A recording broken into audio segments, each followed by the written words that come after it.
Good afternoon, everybody. Uneducated economist here. Thought I would talk a little bit more about the kind of on the same topic as the last video we put out. Pretty much, I was talking about the invasion of Ukraine. Russia's invasion of Ukraine is ultimately to take over the natural resources and exports that are happening there. And honestly, I don't think even Russia really even cares about taking over the country, like renaming the country as something different. I feel that they really just want them to do business in rubles. Like, they can conduct themselves however they want, but they want to be the ones who are in control of the price of the commodities. And they want it in control by using Russian rubles as the export. Now, that's my opinion on it. I have yet to find anybody else who has stated that this is the reason why they're doing it. But ultimately, that's it. I mean, they want to take over the natural resources and the exports. And right now, Russia is facing some serious global pushback. I mean, there's corporations and nations that are refusing to do business with them, pulling their businesses out of the country, like shutting down, like, hey, we're not going to operate if you're going to be conducting yourself in this way. So we're just going to shut down operations. Well, Russia's like, that's fine. We're just going to take it. We're going to take everything. We're going to take your businesses. We're going to take your factories. We're going to take everything that you have here. Like, I was even in an article, I'll leave it down in the description, it's talking about how they have 100 planes that they have leased that they're refusing to get back. No, these are our planes now. This is our stuff. And ultimately, this is going to have a major, major impact when it comes to the foreign investors and whether or not they feel confident. And this is ultimately what I have been saying for a very long time. This is one of the reasons why you need to be in cash, gold, cryptos. There's the only three places that you can go to where you do not have the third-party risk. Now, a lot of people are going to argue about the cash position, which I totally understand. Cash is trash, devaluing dollar, 100 years of history, 99% of the value has been depleted, whatever. Okay, I know. But when it comes time to paying off debt, nothing else will do. They will not accept anything else except for dollars to pay off debt. And when it comes time for recession or economic turmoil or downturn in the markets, when people are cashing out, what are they cashing out into? Dollars. This is what they're going to want. When there is a serious downturn in economic activity or situations that we have arising like this, everything goes on sale.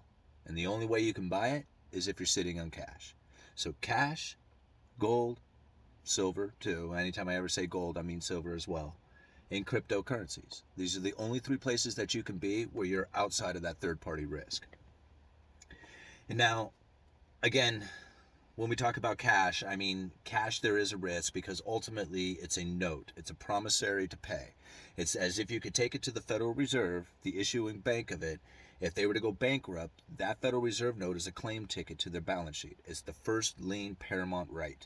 So if you can believe that you can actually go to the bank and claim your gold or SDRs or whatever it is that's on their balance sheet, that's a whole other story. Like, if you have confidence that you can do that, then that would give you even more strength behind the value of a dollar. But that's not necessarily going to happen. I mean, I doubt anybody's going to be able to go to a Federal Reserve bank and say, hey, man, I got my Federal Reserve notes. Give me my gold or my SDRs. I don't know what kind of situation that would be like. We have never experienced it. So the idea of it actually occurring is probably pretty slim.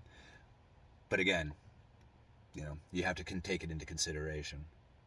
So right now, you go and you look at Russia, and you look at all the investment that has been done in Russia, all the sovereign debt, all the insurances, like the credit default swaps, all the investment into the corporations, the stock market, all that stuff, frozen. Can't get to it. Third-party claim. You have to go to a third party and say, hey, please give me my money. Right? Is it really your money if you have to ask for it? If you have to say, please give it to me? What if nobody answers the phone? What if there's no place to go to? What if they just simply say, hey, if you're a foreign holder of our debt, we're just not paying you? I mean, this is the kind of risk that people are taking on when they have their whole portfolio set up in stocks and bonds.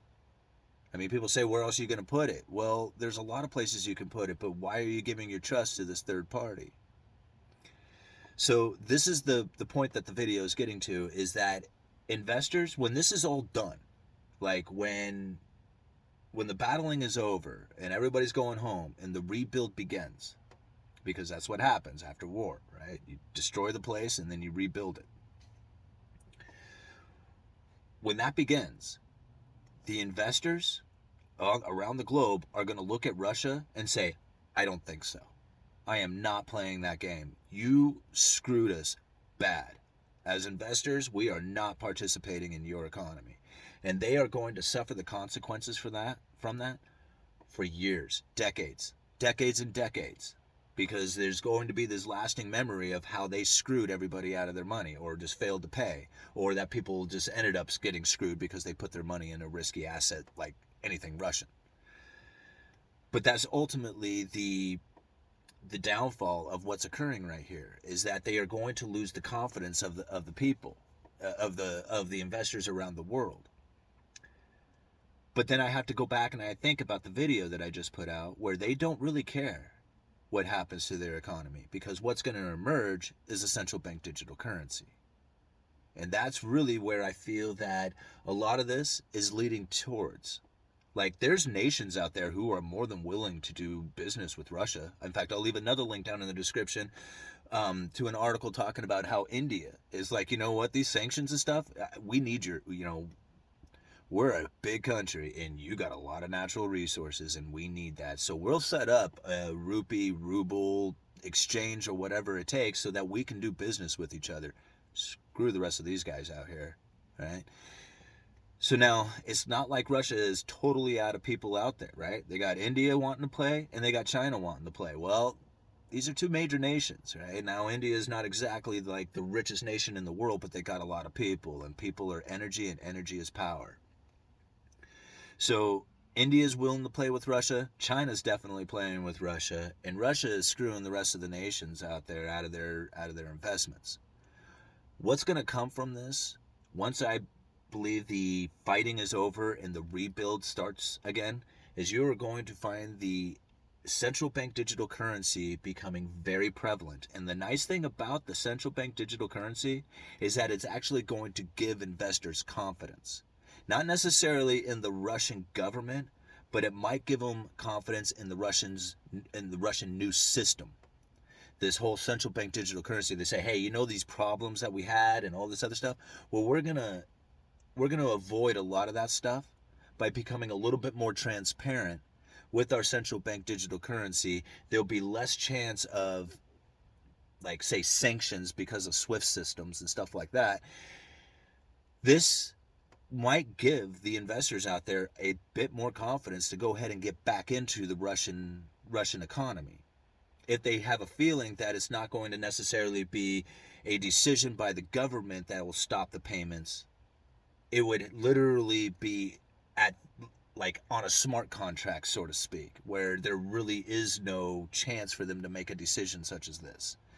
This is one of the things that I have talked about for central bank digital currencies growing to a point where it could literally make governments irrelevant.